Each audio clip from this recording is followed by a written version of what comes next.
Snow White. Once upon a time there was a queen. It was the middle of winter. The queen loved to look at the white landscape and sighed. Oh, if only I had a child, white as snow, red as blood, and hair as black as ebony. A year later, the queen's wish came true. She had a baby with ebony black hair, skin as white as snow, and lips as red as blood. The queen named her Snow White. The same year, the queen died. The king married a new woman not much later. It was a beautiful woman, but she was very concerned about being the most beautiful person. She had a miraculous mirror, which she constantly asked the same question. Mirror, mirror on the wall, who is the most beautiful of them all? The mirror answered again and again, "It is you, Lady Majesty. You are the most beautiful of them all."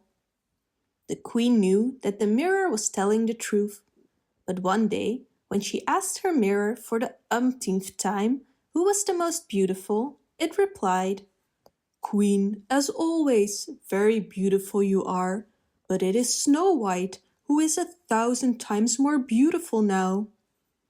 The queen turned green with jealousy because the mirror only spoke the truth.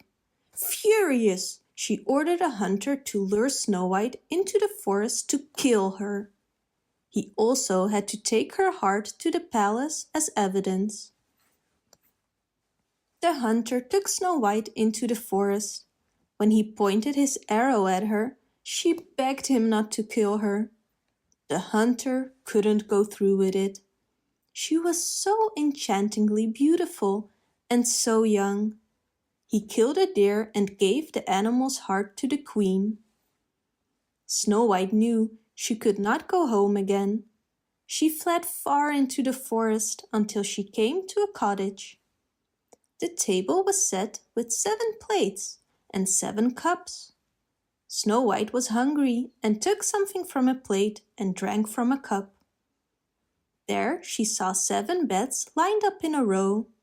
She pushed the beds together and fell asleep. 7 dwarfs came home from work that night. "Who sat on my little chair?" asked the first dwarf. "Who ate from my plate?" asked the second dwarf. Then they saw Snow White lying there. "What a sweet girl, and how beautiful she is," whispered all 7 of them. "My name is Snow White," she said the next morning, and told the story of the hunter. "Stay with us. If you take care of the household, we'll make sure you're well cared of," said the oldest dwarf. Snow White stayed. During the day she was alone, so the dwarf asked her to be careful. Meanwhile, the queen asked the mirror who was the most beautiful. To her shock, the mirror replied, "O queen, you are the most beautiful in this land, but Snow White is 1,000 times more beautiful, there over the mountains with the dwarfs." The queen was outraged. Snow White was still alive. She devised a ruse. Dressed as an old peasant woman, she knocked on the window of the dwarf's house. Snow White carefully opened the window. "Hello, dear girl," said the peasant woman. "I have some delicious apples here. Would you like to taste one?" Snow White replied, "Actually, I'm not allowed to talk to strangers, but tasting an apple won't hurt. Thank you, ma'am." After taking a bite of the apple, she dropped dead.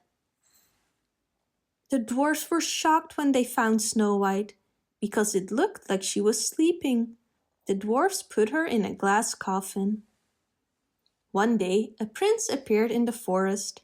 Super infatuated with Snow White, he asked the dwarfs if he could take her with him. This moved the dwarfs, so they allowed it. When moving the glass coffin, the piece of apple shot out of Snow White's throat. She opened her eyes and saw the handsome prince. What happened to the stepmother next is still a mystery. Some say she turned into a statue. It's not entirely clear. In any case, it is true that Snow White never had to worry about her again. The prince and Snow White married and lived happily ever after.